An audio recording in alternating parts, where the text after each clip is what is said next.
여호수아서 11장은 가나안 정복 전쟁의 마지막 부분을 말씀하고 있습니다.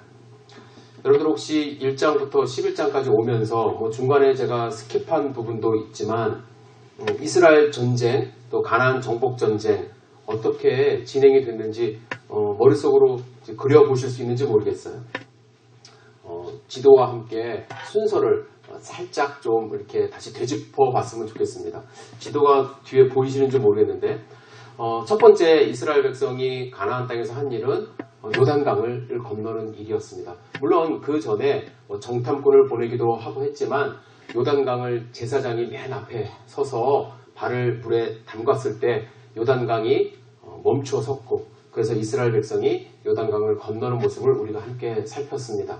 그리고 나서 그들이 할례도 행하고 또 하나님과 함께 다시 언약을 맺는 장면이 있었지만 궁극적으로 첫 번째 이제 성을 맞닥뜨리는 것이 여리고성이었습니다. 여리고성 하면 여러분들이 생각나는 게 무엇입니까?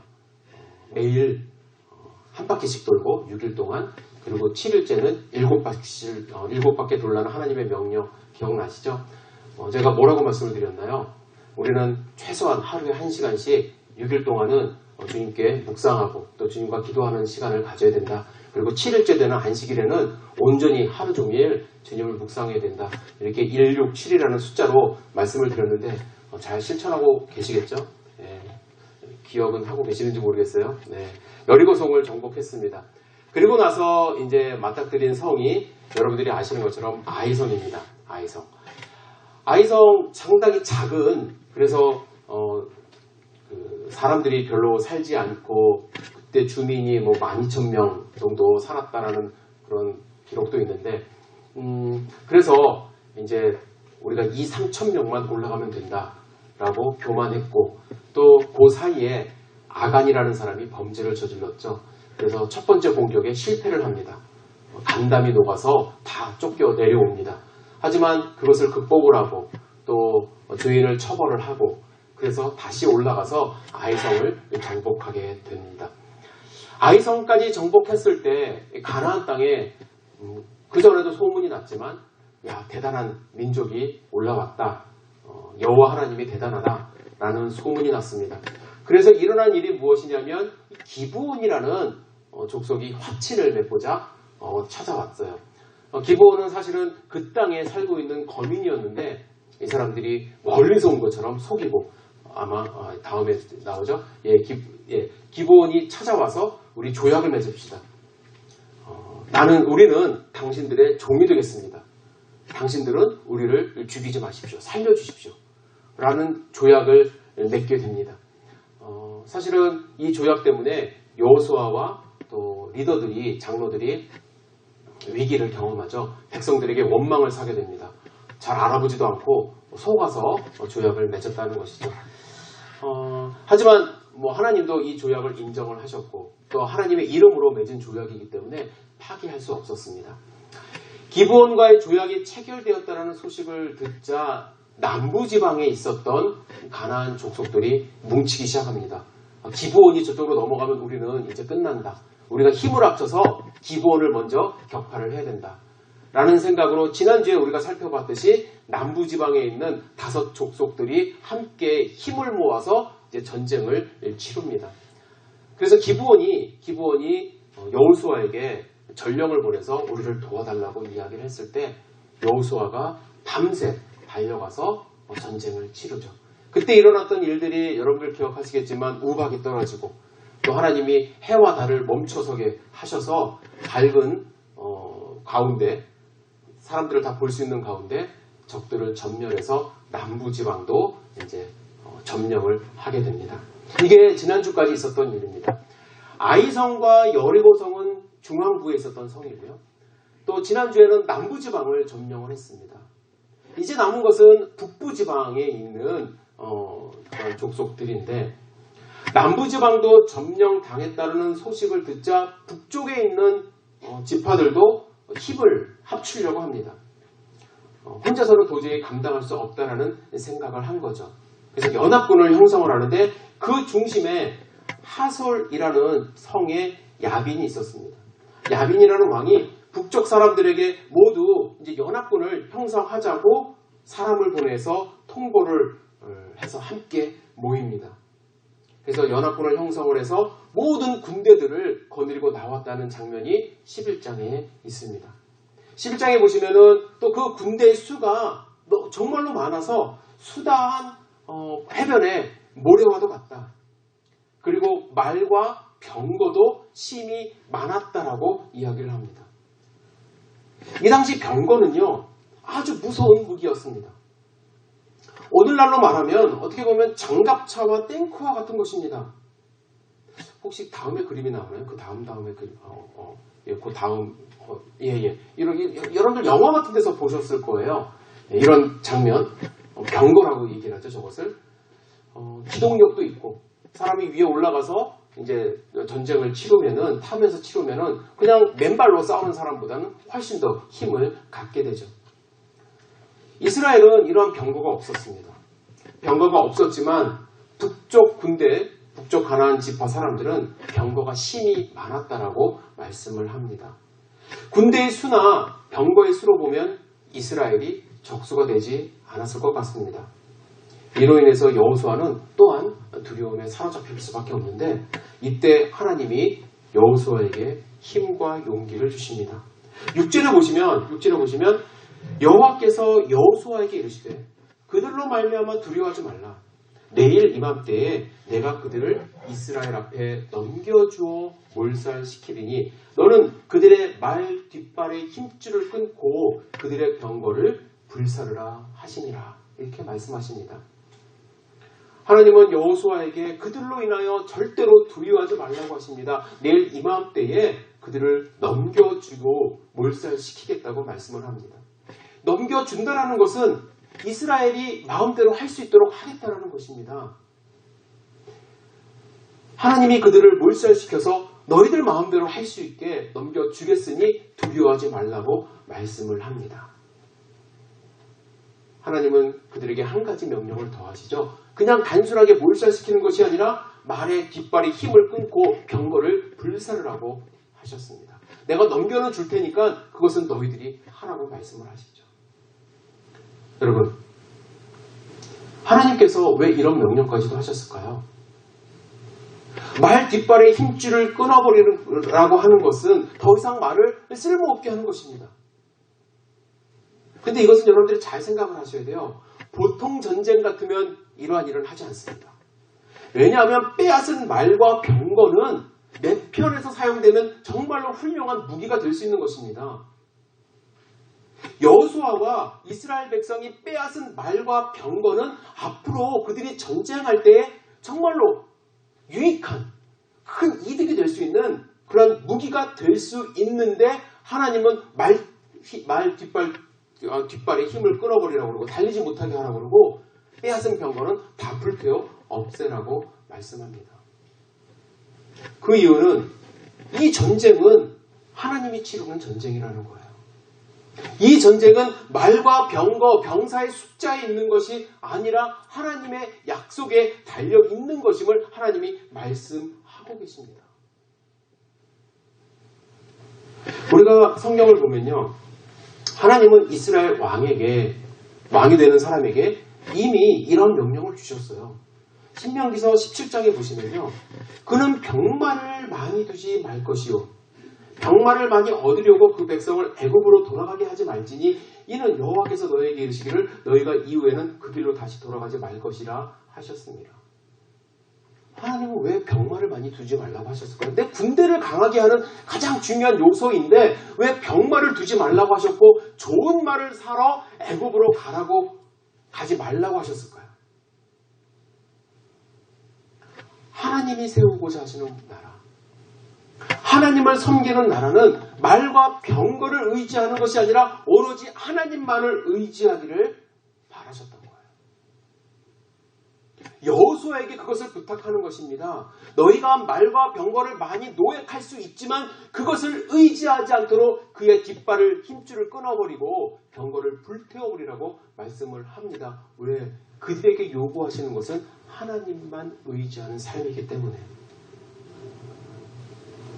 역사에 보면은 다윗은 노획한 말에 힘줄을 끊어버렸어요. 사무엘 하에 보면.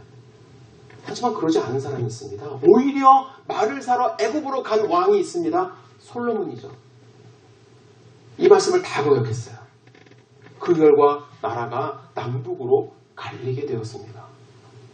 그런데 오늘 본문에 보면 여호수아는 어떻게 했을까요? 하나님의 명령을 그대로 수용했다라고 시행했다라고 말씀합니다. 15절 우리가 읽은 본문 다시 한번 읽겠습니다. 여호와께서 그의 종 모세에게 명령하신 것을 모세는 여호수아에게 명령했고 여호수아는 그대로 행하여 여호와께서 모세에게 명하신 것을 하나도 행하지 아니한 것이 없더라. 모든 것을 다 했대요. 그 결과 전쟁이 끝났고 이스라엘 백성이 가나안 땅을 차지하게 됩니다. 여러분들 얼마나 흥미로운 역사 이야기입니까? 하나님이 함께 하심으로 가나안 땅을 차지하게 되는 정말로 영광스럽고 기쁜 일이 오늘 본문 가운데 일어났습니다. 하지만 여러분들이 여호수아서 11장과 12장을 혼자서 읽으면요. 저는 그랬어요. 쉽게 읽혀지지 않는 부분이 나옵니다. 어떤 부분이 나오냐면 11장 하반부에 보시면요. 12장입니다. 죄송합니다. 12장 하반부에 보시면 9절부터 왕의 이름이 계속해서 반복해서 나옵니다. 하나는 여리고 왕이요, 하나는 베델 곁에 아이 왕이요, 하나는 예루살렘 왕이요 하면서 31명의 왕이 쭉 나열이 돼요. 이런 성경 말씀을 읽으면은 그냥 누구 왜 30명 이렇게 하시지 왜 왕의 이름을 이렇게 많이 반복하게 하셨지? 라는 생각을 들면서 건너뛰고 싶은 생각이 마음 가운데 듭니다. 또 성도님들과 성경 공부를 하다 보면요. 여호수아서를 읽으면서 특히 오늘 우리가 함께 읽은 본문을 읽으면서 마음이 무거워진다라는 말씀을 하십니다. 12장 1절을 다시 한번 제가 읽겠습니다. 12장 1절에 이스라엘 자손이 요단 저편에 해 돋는 쪽 곧 아르논 골짜기에서 헤르몬 산까지의 동쪽 온 아라바를 차지하고 그 땅에서 쳐 죽인 왕들은 이러하니라 하면서 왕의 이름이 쭉 나오거든요. 어디서 여러분들 마음이 좀 무거우신가요? 차지한다. 그리고 쳐 죽인다. 차지하고 쳐 죽인다는 것은요. 이 그리스도인들에게는 별로 어울리지 않는 단어처럼 느껴집니다. 우리는 차지하면 안 되는 거 아닙니까? 라고 이야기할 수 있어요. 우리는 나누어야 되잖아요. 있는 것도 나눠야 되는데 그걸 어떻게 차지합니까? 남의 땅이었던 것 같은데. 그리고 우리는 쳐 죽이면 안 되죠. 어떻게 죽입니까? 살려야 되는 거 아닙니까? 그런데 왜 하나님은 가나안 땅에서 이 전쟁을 하면서 그들과 함께 평화롭게 그냥 잘 살라고 하지 않으시고 그 땅을 차지하라고 하셨고 그 왕들을 쳐 죽이라고 하셨을까요? 이 문제로 많은 질문들이 있습니다. 제 목소리가 좀 컸나 봐요. 자동적으로 죄송합니다. 이게 자동적으로 좀 그렇게 된 거라. 이 차지하고 쳐 죽인다는 이 단어를 읽을 때마다 많은 질문들이 일어납니다. 여러분들만이 그런 것이 아니고 역사적으로 하나님은 잔인한 분이다. 구약에 있는 하나님과 신약에 있는 하나님이 다른 하나님이다. 그런 이단들도 많이 있습니다. 여러분들에게 먼저 드리고 싶은 말씀이 있습니다. 여호수아서를 읽고 적용할 때 지금 우리 현실에서의 물리적인 어떤 땅과 실질적인 사람을 생각하면서 읽고 적용하면 안 된다는 거예요. 가나안 정복이 하나님의 이름으로 하나님의 명령으로 한 거룩한 홀리한 전쟁이었다라고 생각하면서 현실에서도 하나님의 이름만 앞에다 걸면은 거룩한 전쟁이고 정당성이 부여되는 전쟁이라고 생각하시면 안 됩니다.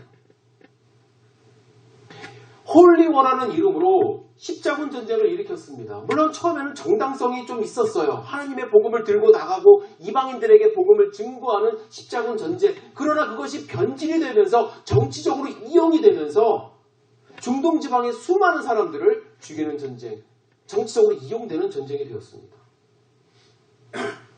종교개혁 때 신교와 구교 사이에 전쟁이 일어났습니다. 서로 하나님의 이름으로 사람들을 처단한다고 이야기하면서 본인들이 홀리하다고 이야기를 하면서 사람들의 피를 흘렸어요. 스페인 종교재판도 마찬가지입니다.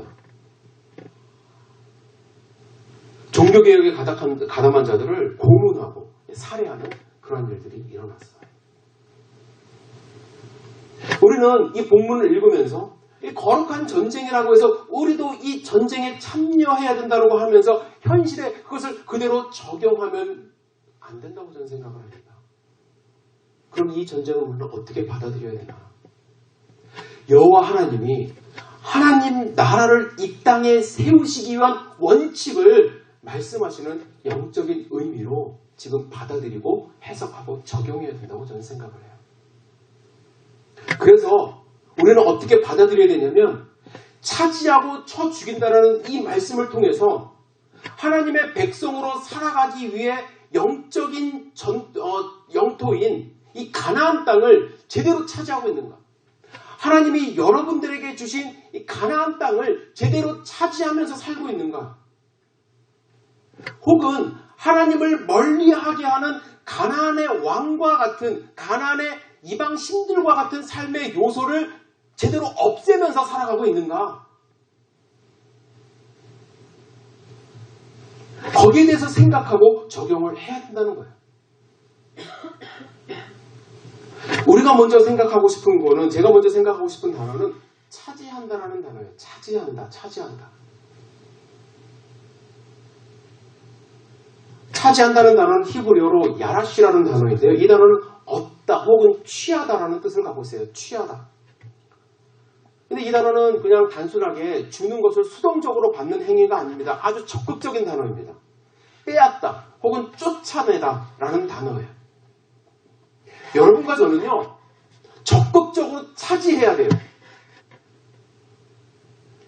여러분들에게 가서 뭐 땅을 차지하라, 땅에 말뚝박으라는 얘기가 아니라 이 시대에 우리가 차지해야 될 것은 우리의 삶의 영역이 하나님이 다스리시는 곳으로 차지를 하고 있어야 된다는 거예요.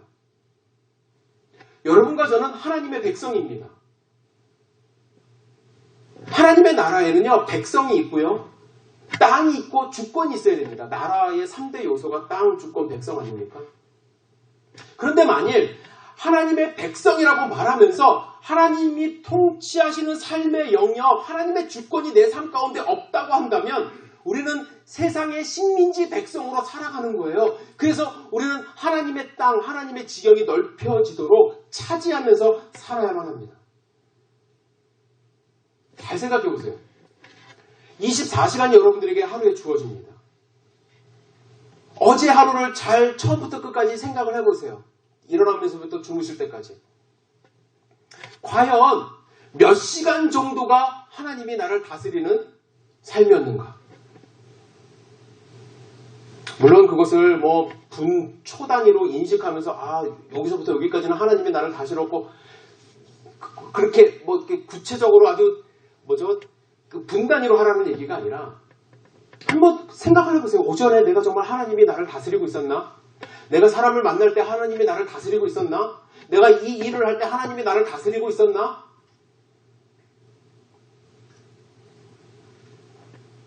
과연 24시간 중에 자는 시간 빼고 몇 시간 정도를 내가 차지하고 있었나? 하나님의 나라로.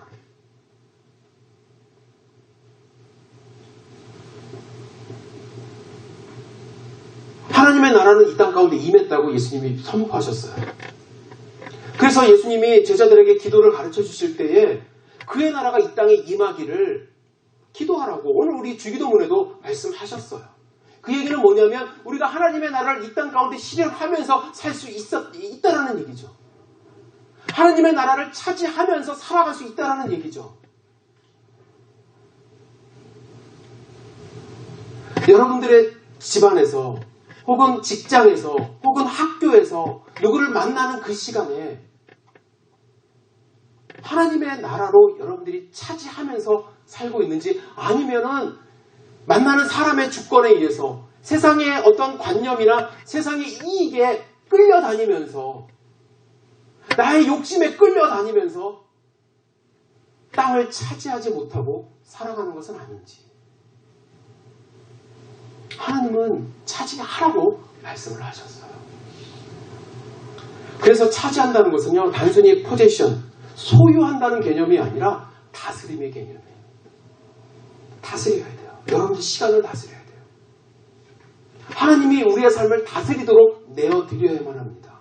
또한 차지한다는 것은 단순히 dwelling, 내가 무슨 자고 먹고 이런 개념이 아니라 farming, 경작하는 것의 개념입니다. 경작하는 거예요. 하나님이 가나안 땅을 그들에게 주신 이유는 거기서 뭐 잘 먹고 잘 살라가 아니라 그 땅을 잘 경작해서 파밍해서 하나님이 다스리는 민족이 되라고 주신 거예요. 여러분들의 삶을 빼앗기지 않았으면 좋겠어요. 여러분들이 오히려 하나님의 나라를 주권을 세워서 그 땅을 뺏으셔야 돼요. 진짜로 땅 뺏으라는 얘기가 아니라 아시죠? 하나님이 주관하시는 삶이 되셔야만 합니다. 여호수아와 이스라엘 백성이 그 땅을 차지했듯이 하나님이 여러분들에게 허락하신 시간, 공간을 하나님의 이름으로 차지하셔야만 합니다. 제대로 차지하기 위해서는 두 번째 단어가 중요한데, 참 이 설교하면서 이 목사 입에서 이 단어 나오기가 참 쉽진 않아요. 근데 성경 말씀이니까 제가 사용을 할게요. 쳐주겠다. 쳐주겠다. 입에 담기 어려워요. 낙하. 그러니까 히브리어로 이렇게 스매시한다. 이렇게 막 진짜로 때려서 죽인다는 표현이거든요. 이 단어는 대충 때리는 것이 아니에요. 정말 죽도록 때리는 거예요. 없애는 거예요. 이 시간만큼은 그 때림의 대상이 사람으로 생각 절대로 하지 않으셨으면 좋겠어요. 하나님이 이 당시에 이스라엘 백성들에게 그렇게 명령하신 이유와 목적이 있다고 생각을 합니다. 우리가 지금 이 시간에 판단할 수 있는 그런 시대적인 상황이 아니에요. 그 당시에는 그런 방법밖에 없었다고 저는 생각을 합니다. 왜냐하면 이방신을 몰아내야 되고 그들이 정말로 하나님을 섬기는 백성이 되기 위해서는 그 이방 백성을 몰아낼 수밖에 없었어요. 나중에 여러분들 성경을 읽으시면 알겠지만 그들이 다 못 몰아냈거든요. 산에 살고 있었던 사람들 못 몰아냈고 기브온 지파 남아있었고 그 결과가 이제 여러분들 사사기서 읽어보면 아주 비참하게 나타나거든요. 그래서 하나님은 몰아내라고 명령을 하셨는데 그래서 우리에게도 하나님이 부탁하시는 것이 있다고 저는 생각을 합니다. 우리의 적은 사람이 아니라고 저는 생각을 하거든요. 당연히. 우리의 적은 사탄입니다. 사탄이 부리는 악한 영입니다. 우리의 죄성입니다. 그러면 얘기가 좀 달라지죠. 우리가 물리쳐야 될, 쳐 죽여야 될 그런 적들이 있다라는 거예요. 우리가 하지 말아야 될 죄의 모습에 대해서, 우리가 물리쳐야 될 악한 세력에 대해서 여러분들 쳐 죽일 용기가 있어야만 합니다. 그런데 우리가 영적인 싸움이라는 의미조차에서도 이 단어를 별로 싫어해요. 그 단어 사용하는 거 별로 이렇게 마음에 무거워합니다. 저는 좀 무거워요. 꼭 그렇게 쳐 죽인다는 단어를 써야 되는가? 왜 그런지 곰곰이 생각을 해보면은요, 우리는 영적으로 참 유순합니다. 여러분들 참 유순하세요. 착하세요. 좋은 게 좋은 거라고, 그냥 그렇게 같이 살지, 뭘 그걸 그렇게, 이렇게 막, 무자르듯이 잘라서, 그거를 이렇게 쳐 죽인다는 표현까지 하면서 그렇게 살아야 되나? 각박하게 그렇게 살아야 되나? 대충 경계선 서로 인정하면서, 그냥 그렇게 살아야지. 모세도 온유했고 예수님도 온유했다고 말씀하시는데 우리가 좀 온유하게 편하게 그렇게 살면 안 됩니까? 온유라는 단어를 오해하지 마세요. 온유가 이렇게 유들유들하고 이렇게 그런 단어가 아닙니다. 온유한 단어는 하나님께 유순하다는 뜻이에요. 그래서 야생마가 고삐가 확 잡히듯이 힘은 갖고 있지만 하나님이 조정하는 대로 움직인다는 것이 온유한다는 거예요. 그렇다고 한다면 우리가 싸울 때는 싸울 수 있어야 된다는 것입니다. 여러분들을 하나님으로부터 멀어지게 하는 어떠한 습관과 어떠한 생각과 어떠한 환경이 있다고 한다면 맞서 싸울 줄 아셔야 돼요. 싸울 수 있는 무기를 가지려고 노력하셔야 돼요.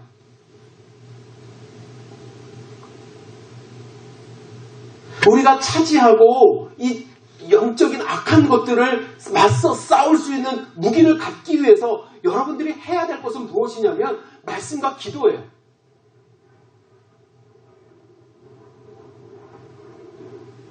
예수님도 영적 싸움 하셨거든요.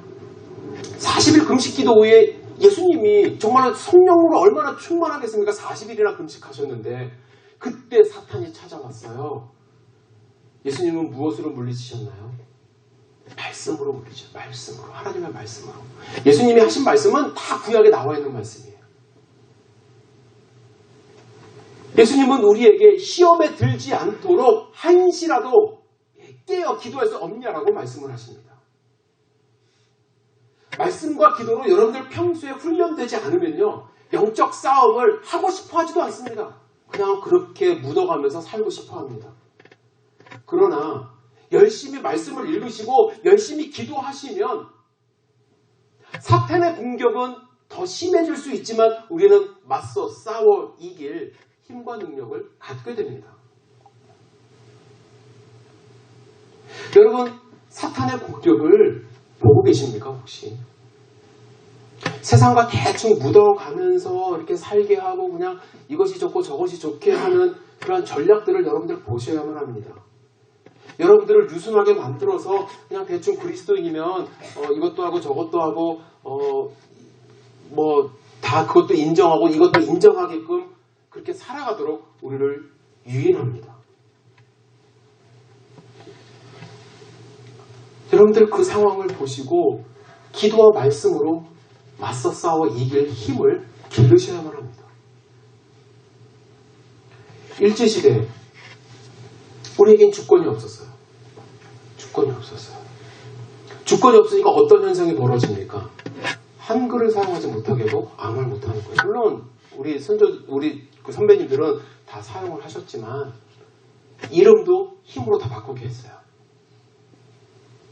그래서 우리 어르신들 가운데는 자자 돌림이 많으시는데 다 일본의 어떻게 보면 잔재죠. 예. 꼭 그런 것만은 아닐 수도 있지만 그런 영향이 많이 있습니다. 우리 선배님들 가운데 우리 부모님, 할아버지들 가운데는 강제로 징용을 당하신 경우도 있어요. 자기 힘이 없으니까 끌려갔어요. 하지만 신앙을 지키고자 했던 수많은 순교자 분들은 그들의 삶 위에 하나님 나라를 차지하고 악한 영을 쳐 죽이며 나라의 주권은 없지만 신앙의 주권을 지키며 꿋꿋하게 믿음을 지켰습니다. 비록 몸은 옥에 갇히고 못을 박아놓고 그 위에 걷기도 하고 물을 갖다 붓는 정말 모진 고문을 당해도 주권을 지키고 신앙의 주권을 지키고 차지하면서 그 신앙을 빼앗기지 않으려고 엄청난 노력을 했습니다. 강원도 동해시의 최인규 남자분인데 권사님, 그 감리교셨던 것 같아요. 최인규 권사님이 계셨습니다. 일제시대에 신사참배 그리고 동방요배, 동쪽을 향해서 이렇게 절하를 하는 거, 창시개명 등의 항거하다가 1940년에 고문을 당하시고 여러 군데로 옮겨서 옥살이를 하십니다. 삼척, 강릉경찰서, 대전 형무소. 그러다 결국에는요, 1942년에 옥중에서 순교하십니다. 최인규 권사님을 생각하면서 만든 영상이 하나 있어요.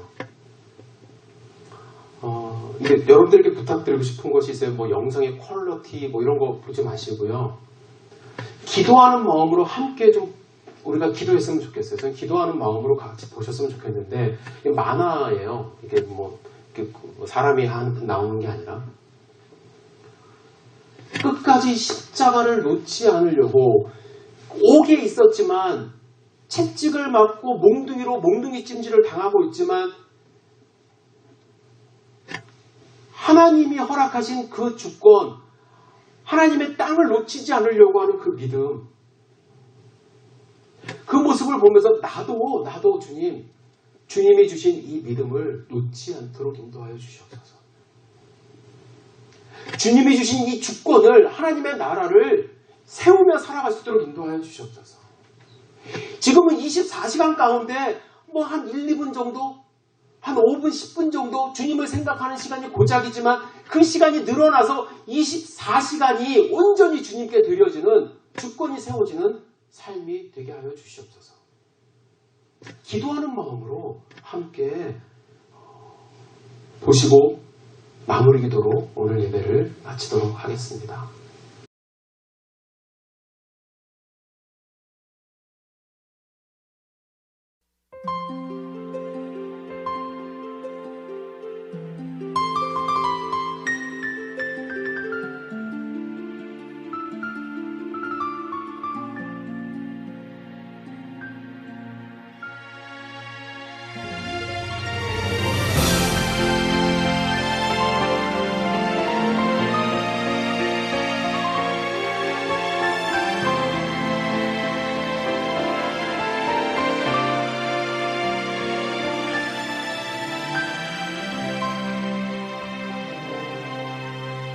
주님을 얼마나 사랑하는지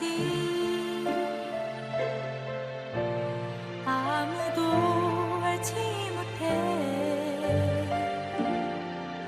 내가 주님을 얼마나 사랑하는지 주님만이 알고 계셔. 내가 주님을 얼마나 사랑하는지 아무도 알지 못해. 내가 주님을 얼마나 사랑하는지 주님만이 알고 계셔. 당신은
우리의 삶 가운데 이러한 핍박은 없을 겁니다.